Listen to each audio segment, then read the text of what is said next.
고백하겠습니다. 예배드림이 기쁨입니다. 아멘, 아멘. 네, 한 번만 더 인사하도록 하겠습니다. 함께함이 기쁨입니다. 네, 우리가 함께 모여서 이렇게 예배할 수 있는 것이 하나님의 은혜요, 또 우리의 삶의 기쁨인 줄 믿습니다.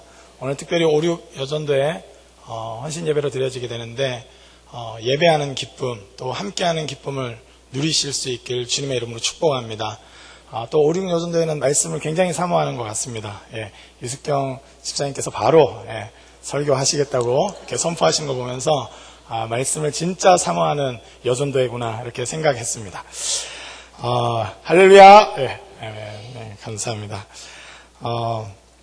우리는 왜 예배하는 것일까요? 주님께서 명령하셨기 때문에 예배합니다. 맞습니다. 그렇다면 주님은 왜 예배로 우리를 초대하셨을까? 한번 오늘 그렇게 좀 생각해보는 시간을 가졌으면 좋겠습니다. 특별히 성경에서 가장 오해받는 성경이 저는 레위기라고 생각하는데, 레위기만큼 재미있고 레위기만큼 유익한 성경이 없고, 모세오경 중에서도 중간에 위치하면서 사실상 시내산에 머물면서 성막을 짓고 나서 하나님 백성다움을 가장 정확하게 표현하고 있고 가르치고 있는 말씀이 바로 레위기입니다. 그런데 이 레위기는 잠이 오는 성경이다, 피곤할 때 읽어야 된다, 잠이 안 올 때 읽어야 된다, 기타 등등 편견과 오해를 만드는 말들이 굉장히 많은데요. 레위기는 아주 좋은 말씀이고 우리에게 가장 재미있는 말씀이고 또 가장 유익한 말씀인 줄 믿습니다. 할렐루야. 요즘 레위기 아마 묵상하시면서도 많이 느끼시리라 생각합니다. 우리가 만약에 당대의 사람이라고 생각한다면 이 레위기가 지금 우리가 드리는 예배의 형식과 굉장히 다르기 때문에 좀 이 거리가 멀고 지루한 감이 있는 것은 사실입니다. 그러나 그 당시의 사람들이라면 지금 내가 예배를 드리러 가야 될 사람이라고 생각한다면 이번에 내가 번제를 드려야 되는데, 또는 이번에 내가 속죄제나 속건제를 드려야 되는데 그것을 어떻게 드려야 되고 어떤 방식으로 드려야 되는지 이 예배의 순서와 내가 예배자로서 해야 되는 역할이 나와 있는 이 레위기만큼 얼마나 숙지하고 정확하게 읽어야 되는 책이 따로 없을 거라고 생각이 듭니다. 이 예배자로서 나아갈 때 이 레위기는 달리 보이는 것이죠. 그리고 실제적으로 거룩한 하나님의 백성으로 초대받은 이스라엘이 어떻게 하면 거룩한 삶을 살 수 있을까라는 것을 생각할 때 무엇을 먹었고 무엇을 먹지 말아야 될지, 어떤 절기를 지켜야 될지, 또 갈등 관계 안에서는 어떻게 해야 될지, 뭔가 누군가의 것을 훔쳤을 때는 내가 어떻게 해야 그 관계가 다시 회복될 수 있는지가 정확하게 나와 있는 것이 바로 레위기인 것입니다. 이 레위기 말씀을 통해서 하나님은 하나님의 백성을 하나님 백성답게 세우기를 원하셨고, 하나님의 백성이 거룩한 백성, 구별된 백성, 하나님과 관계하는 백성이 되기를 원하셨습니다. 고대 사회는 두 가지 동기로 보통 예배를 드린 것 같습니다. 첫 번째는 철저한 자기 욕망입니다. 이 바알 제사가 대표적인 사례인데, 땅의 풍족함을 위해서, 이 곡식의 풍족함을 위해서, 다산을 위해서 끊임없이 음란한 제사, 거기 가면 이 여사제들이 있는데 그들과 음란한 행위를 함으로써 예배를 드린다고 생각했습니다. 그리고 신도 그것을 보고 그래서 이 비를 내려준다고 생각했던 것이 그들의 사고방식이었습니다. 신의 뜻이나 신이 원하는 것에 대해서 관심은 없고 내가 원하는 것을 반드시 쟁취해내겠다라는 식으로 이 제사를 지낸 것입니다. 내가 다산의 축복을 받아야 되겠는데, 내가 거부가 돼야 되겠는데 반드시 이 바알 또 아세라 신을 통해서 내 욕망을 반드시 이루겠다 하는 방식으로 예배드렸던 것입니다. 또 한 가지 방식은 두려움입니다. 보통 기근이 오거나 또 전염병이 돌면 신이 노했다, 이 신의 노함을 달래주기 위해서 뭔가 제사를 바쳐야 된다라고 생각했습니다. 이 몰렉을 섬기는 경우에는 심각하게는 자기 아들까지도 이 제물로 바치는 사례들이 종종 나옵니다. 그러니까 이 신의 노여움을 달래기 위해서 제사 지내고 예배했던 것입니다. 그런데 이스라엘은 아주 독특한 방식의 예배의 초대가 있었다는 것입니다. 오늘 번제의 본문을 우리는 읽었는데 하나님이 이스라엘 백성을 구원하시고 초대하시고 나서 그들의 죄를 속죄하기 위해서 이 번제를 드리라는 것입니다. 그리고 다른 5대 제사들을 살펴볼 때도 마찬가지인데 이 특별히 속건제 같은 경우는 누군가의 것을 훔치거나 또 누군가 잃어버린 것을 이 주인을 찾아주지 않고 자기가 가지고 있었을 경우에 그 죄를 깨달았을 때 5분의 1을 더해서 그 주인에게 돌려줄 뿐만 아니라 속건제를 드리도록 말씀하고 있습니다. 굉장히 독특한 것입니다. 보통은 자기 욕망을 채우기 위해서 예배드리거나 아니면 신의 노여움을 두려워해서 그 노함을 달래주기 위해서 예배드리고 제사 지내는 것이 일반적인 상황인데 이스라엘은 다른 것이 아니라 거룩한 삶을 살기 위해서 예배드렸다는 것입니다. 레위기의 그 히브리어 성경 제목은 바이크라라는 말입니다. 이 말은 뭐냐면 그리고 그가 부르셨다 이런 말입니다. 레위기 처음에 나왔을 때 이 하나님께서 모세를 부르시는 말씀으로 시작하기 때문입니다. 그가 부르셨다는 것입니다. 어떠한 상황입니까?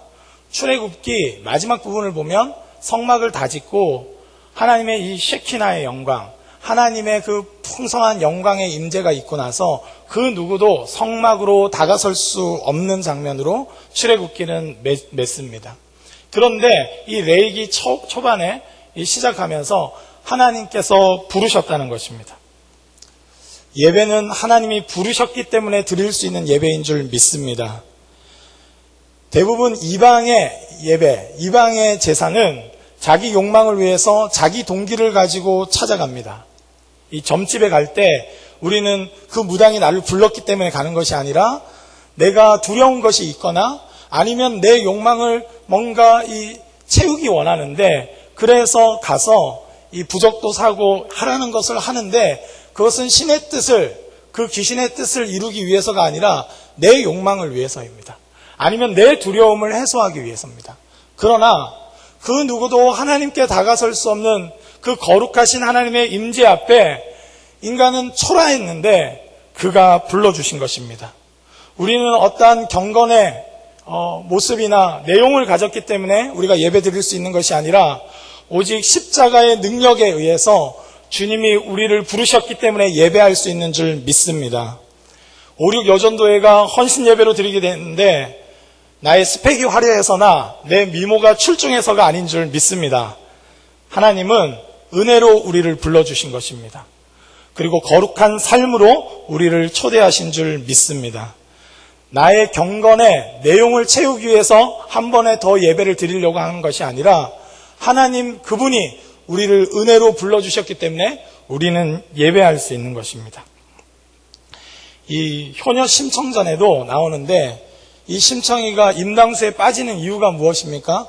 풍랑이 있는데 그 신의 노여움을 해소시키기 위해서 이 심청이를 던지는 것입니다.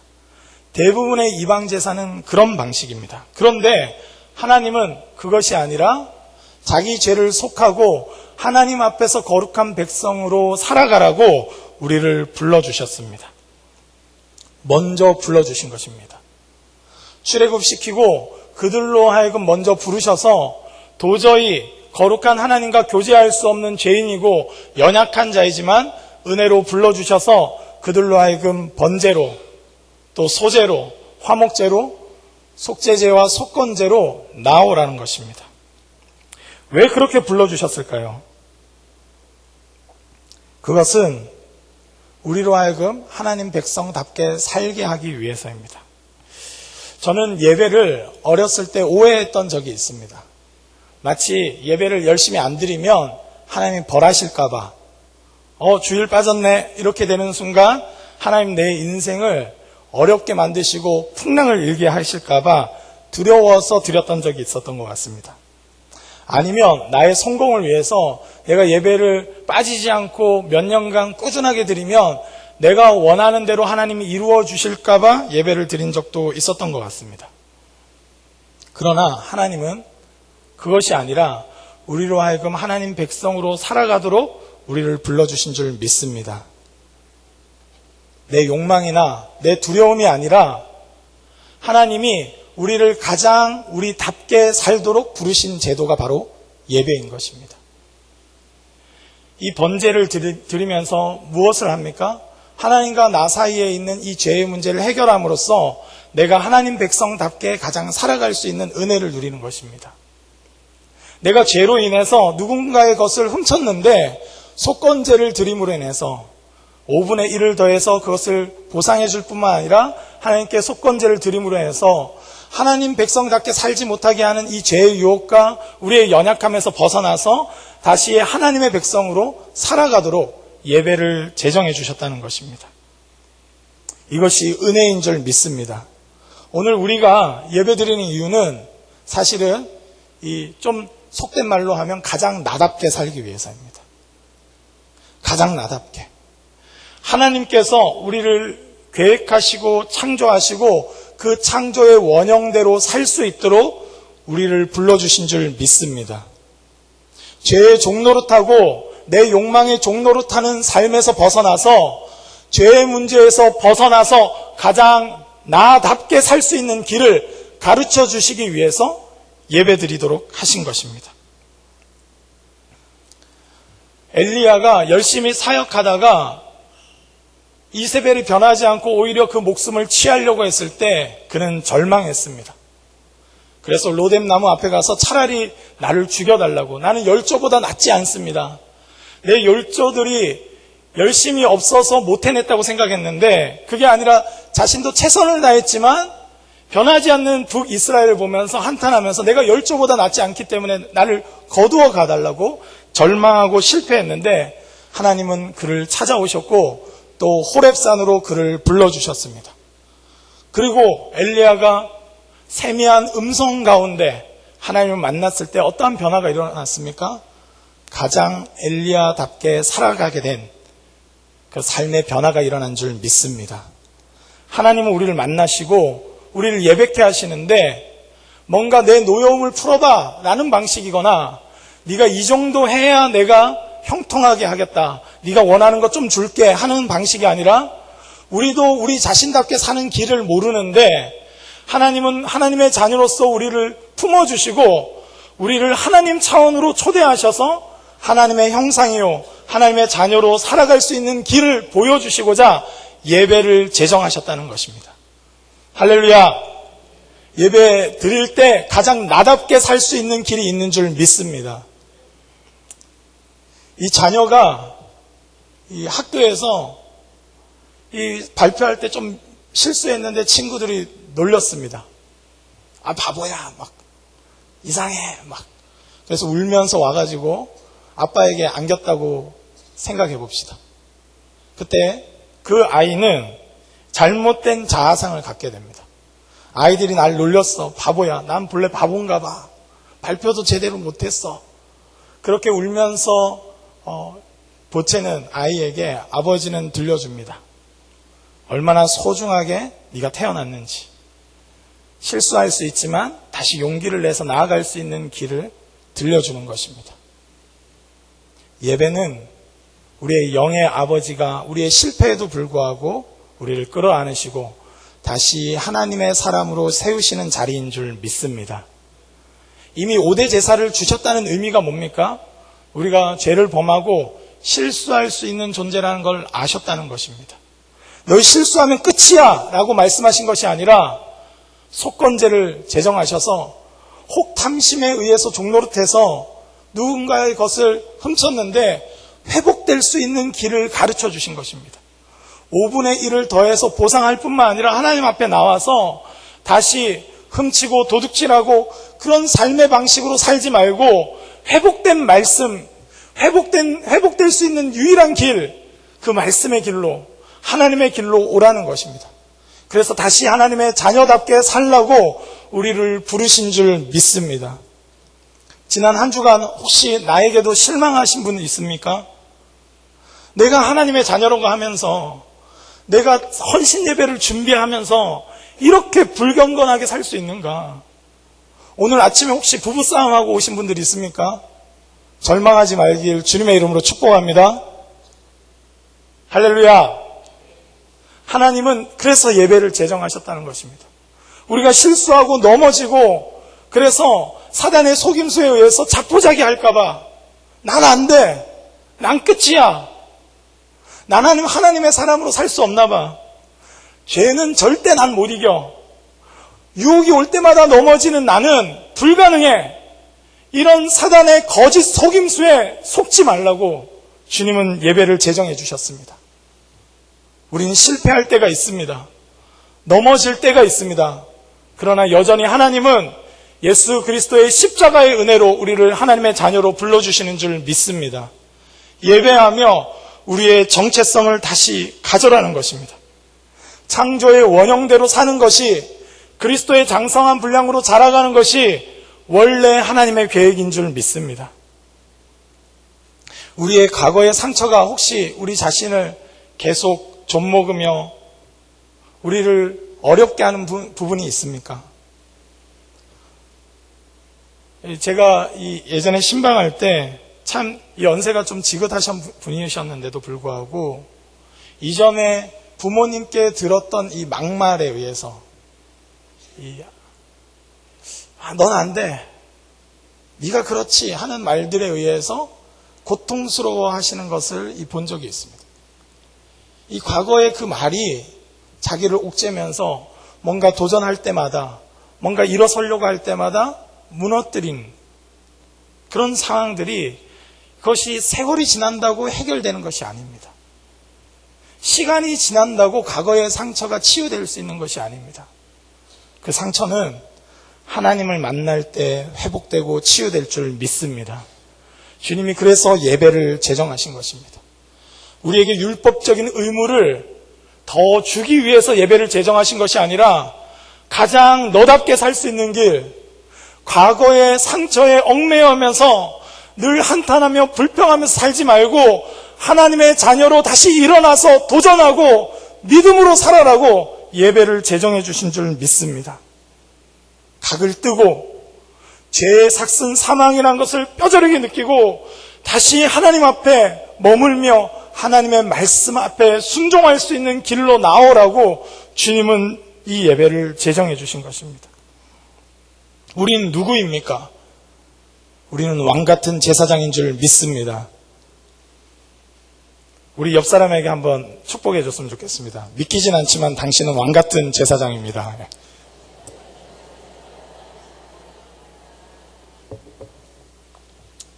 믿깁니까? 예, 믿음이 있으시길 주님의 이름으로 축복합니다. 왕같은 제사장으로 세우셨다는 거예요. 주님은 이 예배를 통해 우리를 만나주시고 그 언약 가운데 신실하게 주님 앞으로 나오는 자들로 하여금 죄 사함을 받게 하시고 우리의 삶을 갉아먹는 모든 것들을 파하시고 하나님의 백성답게 다시 일어서게 하시는 분이신 줄 믿습니다. 예배는 누군가의 경건에 경쟁을 위해서 드리는 것이 아닙니다. 저분이 예배를 안 빠지는데 난 더 열심히 드리라, 그런 경쟁 심리가 아닙니다. 종교적인 의무도 아닙니다. 출석 체크 당하는 게 아닙니다. 예배는 우리의 영의 아버지를 만나는 자리입니다. 그분의 따스한 음성을 듣고 내가 누구인지, 내가 어떤 존재로 살아야 되는지 그분의 음성을 듣고 다시 일어서는 자리. 세상에 많은 말들이 있습니다. 우리를 소비자로 만들기도 하고 우리를 어떤 기업의 소모품으로 여기는 그런 문화도 있습니다. 우리를 억압하는 문화도 있고 우리의 삶의 내용이 아니라 내가 받는 연봉이나 또는 어떤 내 직책이나 내 외모나 어떤 것으로 우리를 평가하면서 우리로 하여금 나답게 살지 못하게 하는 많은 말들이 있습니다. 하나님은 우리를 그렇게 여기지 않으시는데 너는 그런 존재라고 저주를 퍼붓듯이 그런 억압적인 말들이 있습니다. 그러나 그리스도인들은 이 예배의 자리에 와서 우리의 영의 아버지의 음성을 듣는 것입니다. 너는 사랑받는 자요, 내가 너를 기뻐하노라. 할렐루야. 주님은 우리를 기뻐하십니다. 즐거이 부르십니다. 그가 우리를 부르셨습니다. 예배는 우리가 설정해놓고 이 정도 하면 하나님이 기뻐하실 거야 라고 만들어 놓은 제도가 아니라 하나님이 우리의 연약함을 아시고 하나님이 우리를 사랑하시기에 만드시고 초대하시고 부르신 자리인 줄 믿습니다. 오늘도 우리의 의지로 온 것 같지만 하나님이 초대하셨기에 이 자리에 온 줄 믿습니다. 그리고 주님과 사귀고 주님과 교제하는 것입니다. 죄에 대해선 철저히 십자가 옆에서 죽고 다시 거듭난 자로 살아가는 그 은혜를 누리는 자리가 바로 예배인 것입니다. 하나님의 형상으로 살아갈 수 있도록 우리를 불러주십니다. 성경을 보면 아까 엘리야와 같이 실패했던 모든 자들이 어디서 회복됩니까? 하나님을 만나는 자리에서 회복됩니다. 예수님을 3번 부인하고 실패한 베드로가 어디서 다시 사도로서 일어날 수 있었습니까? 예수님이 먼저 찾아오셨고 그를 불러주셨고 질문해 주셨습니다. 요한의 아들 시몬아, 내가 나를 사랑하느냐? 그는 하나님의 만나는 자리에서 부족하지만 주님이 아신다고, 내가 주님을 사랑하는 줄 주님이 아십니다 라고 고백하며 다시 회복의 길로 들어설 수 있었습니다. 바로 그 자리가 예배의 자리였는 줄 믿습니다. 부족하고 실패했지만 다시 회복될 수 있는 길이 주님으로부터 시작됐는데 그가 먼저 우리를 불러주신 것입니다. 그리고 질문해 주십니다. 내가 나를 사랑하느냐? 실패한 모세는 어디서 다시 일어설 수 있었습니까? 이스라엘을 구원해 보겠다고 나섰지만 애굽인을 죽이고 말고, 그리고 이스라엘 백성으로부터도 무시받으면서 네가 나도 죽일 거냐, 이런 실문에 도피하고 광야로 갔지만 그가 어디서 자기 정체성을 회복할 수 있었습니까? 호렙산에서 이 불타는 떨기나무 앞에서 하나님의 임재의 자리에서 이곳은 거룩한 곳이니 내 신을 벗어라고 하는 그 예배의 자리에서 모세는 다시 일어날 수 있었는 줄 믿습니다. 우리가 예배의 자리 말고 어디서 우리가 회복될 수 있겠습니까? 어디서 하나님과 만나는 자리 말고 우리답게 살 수 있는 길을 얻을 수 있겠습니까? 없습니다. 돈을 지금보다 2-3배 번들 하나님 자녀답게 살 수 있는 길이 있겠습니까? 우리의 직책이 끊임없이 올라간다 한들 거룩한 백성이 될 수 있겠습니까? 예배의 자리야말로 하나님이 우리를 우리답게 하시는 바로 그 만남의 자리인 줄 믿습니다. 그래서 주님은 예배를 제정하셨고 예배 가운데 날 만나라고 말씀하신 것입니다. 아무도 다가설 수 없는 그 영광의 임에도 불구하고 주님은 초대하셨고 모세로 하여금 모든 백성이 나를 예배하도록 불러주신 것입니다. 때로는 우리가 예배 드리러 오면서도 이 은혜의 통로를 잊어버리고 종교적 의무나 혹시나 예배 드리지 않으면 누군가가 비난할까봐 또는 어떤 두려움에 휩싸여서 예배 드렸다면 하나님의 의도는 그것이 아니라 이 예배를 통해서 가장 나답게, 가장 하나님 사람답게, 가장 왕같은 제사장으로서 우리를 회복시키시고 세우시기 위해서 이 예배로 초대하신 줄 믿으시길 주님의 이름으로 축복합니다. 실패하고 무너졌을 때 우리는 어디로 가야 합니까? 예배의 자리로 가는 것입니다. 가룟 유다와 베드로의 극명한 차이는 어디 있습니까? 그분의 부르심 앞으로 나오지 않은, 우리 인생의 실패와 성공이 어디서 갈립니까? 하나님 앞으로 나아가는 것. 하나님 앞에 죄를 지었는데 어떻게 하나님 앞으로 나아갑니까? 이런 마음이 들 때가 있습니다. 그런데 생각해 보십시오. 하나님 앞에 범한 죄를 누구에게서 해결함 받을 수 있겠습니까? 하나님 그분만이 우리의 죄를 해결해 주실 수 있는 분이신 줄 믿습니다. 하나님 그분만이 하나님 사람답게 살게 하시고 하나님 그분만이 우리로 하여금 우리답게 살아가게 하시는 것입니다. 거듭난 자로. 다윗의 인생을 생각해 볼 때 사울에게 계속 쫓김을 받고 이 잘 생각해 보면 제가 다문화 이 가정에 아이들한테 그 말씀을 전할 계기가 있었는데, 그때 말씀을 묵상하다가 깨닫게 됐는데, 이 다윗이 사실은 다문화 가정 출신입니다. 무슨 소리야 이렇게 생각하겠지만 다윗의 조상 중에 누가 있습니까? 룻이 있습니다. 모압 여인이에요. 그러니까 아마 이스라엘사에서도 이 다윗이 그렇게 특출날 수가 없었습니다. 우리로 따지면 다문화 1세대는 아지만 그 이후 세대입니다. 너는 우리 혈통이 아니야. 그렇게 말할 수 있어. 너희 외 증조모가 아니라는 건 난 알고 있어. 그러나 다윗은 믿음으로 살았습니다. 할렐루야. 다윗은 이 목동이었고, 다윗은 사울에게 끊임없이 쫓김을 받았어요. 그의 자아상은 계속 왜곡될 수밖에 없었을 것입니다. 내가 모압 출신이라서, 모압 출신에 자라서 그런가?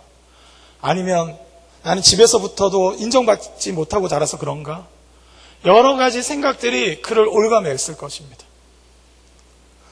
하나님, 사무엘에 와서 기름 부어줬지만 그 이후로 계속 인생이 꼬이는 것 같고, 믿음으로 골리앗을 넘어뜨렸지만 그 이후로 더 인생이 어렵게 되는 것 같은 그런 상황 앞에서 믿음으로 사는 게 도대체 무엇인가 고민했을 것입니다. 그렇기 때문에 다윗은 그토록 많은 시를 짓고 주님을 예배했던 것입니다. 세상의 말들, 세상의 시선들이 끊임없이 자기를 위축되게 하고 무너뜨리려 할 때 그는 예배했습니다. 여호와 우리 주여, 주의 이름이 온 땅에 어찌 그리 아름다운지요. 할렐루야. 주님의 선하심을 선택했습니다. 주님을 신뢰했습니다. 주님은 그리고 그 다윗을 다윗되게 하신 줄 믿습니다. 우리가 우리답게 살 수 있는 게 오직 하나님께 있는 줄 믿습니다. 5.6 여전도회가 헌신하기로 결단했는데, 가장 5.6 여전도회답게 살 수 있는 길은 예배의 자리로부터 시작되는 줄 믿습니다. 하나님을 만나고 하나님의 음성을 듣고 하나님으로부터 내가 누구인지 바르게 알아들을 때 우리는 복음의 증인으로 살아갈 수 있고 하나님의 사람으로 살아갈 수 있는 것입니다. 우리나라에 복음이 처음 전해졌을 때 많은 경우 여성들은 이름이 없었습니다. 그래서 선교사님들 보고 이름을 지어달라고 하는 경우가 굉장히 많았습니다. 이일학교라든지 이런 데 와서야 자기 이름을 얻어간 여성들이 굉장히 많았어요. 복음이 있기 전에는 죄로 인해서 왜곡돼서 자기답게 살아갈 수 없었어요. 대부분 무슨 댁으로 불렸죠. 창선댁, 명월댁. 그래서 자기 이름이 없었다고 많은 선교사님들의 기록에 남아 있습니다. 자기가 누구인지 몰랐는데 하나님을 알고 나서야 도전할 수 있었습니다. 그 시대에는 상상할 수 없을 만큼 전도하러 다니고 이 전국을 누비면서 나갔던 것이 바로 그때 시작된 전도 부인이었습니다. 저는 우리 여전도회가 이름만 여전도회가 아니라 전도하는 전도 부인들로 가득한 여전도회 되시길 주님의 이름으로 축복합니다. 우리 하반기 때 전도에 이제 집중하게 될 건데, 저는 5.6 여전도회가 가장 많이 전도하길 주님의 이름으로 축복합니다. 이 저주가 아니고 축복입니다. 예, 할렐루야. 예. 정말로 그런 겁니다. 왜 그렇습니까? 복음을 통해서 자기가 누구인지 알았기 때문입니다. 그 당시 문화로서는 여성이 남들을 전도한다, 그리고 막 이 우리나라 한반도를 막 다니면서 지역 곳곳에 가서 누군가를 가르치고 일깨워준다? 불가능한 일이었습니다. 그러나 하나님 앞에 예배하고 하나님을 만났을 때 자기로서 살아가기 시작했어요. 하나님이 원래 계획하신 창조의 모습대로 살아가기 시작했습니다. 그리고 남편에게도 돕는 배필로 정확하게 살기 시작했습니다. 권위주의에 빠졌던 남성들은 어떻습니까? 복음 앞에 반응했을 때 아내에게 돕는 배필로 살기 시작한 것입니다. 그러면서 가정에 평안이 임한 것입니다. 복음은 그렇게 능력 있는 줄 믿습니다. 이 땅이 어그러지고 왜곡되어 있는 자아상으로 살면서 우울증과 불면증과 조울증으로 몸살을 앓고 있습니다. 정신적인 여러 가지 어려움으로 인해서 벗어날 수 없다고 외치고 있는 사람들이 많습니다. 저는 하나님을 만난 그 자리야말로 진짜 회복될 수 있는 길인 줄 믿습니다.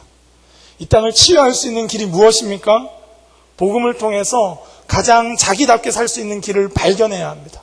모세가 모세의 길을 갖고 다윗이 다윗의 길을 갖고 베드로가 베드로의 길을 갖듯이 우리는 우리의 길이 있는 것입니다. 믿음의 삶의 길이 있는 것입니다. 주님께서 그렇게 우리를 불러주시고 예배케 하신 이유는 우리답게 살도록 그렇게 부르신 줄 믿습니다. 그 은혜가 우리 5.6 여전도회 뿐만 아니라 우리 모든 성도님들 가운데 있길 주님의 이름으로 축복합니다. 기도하시겠습니다.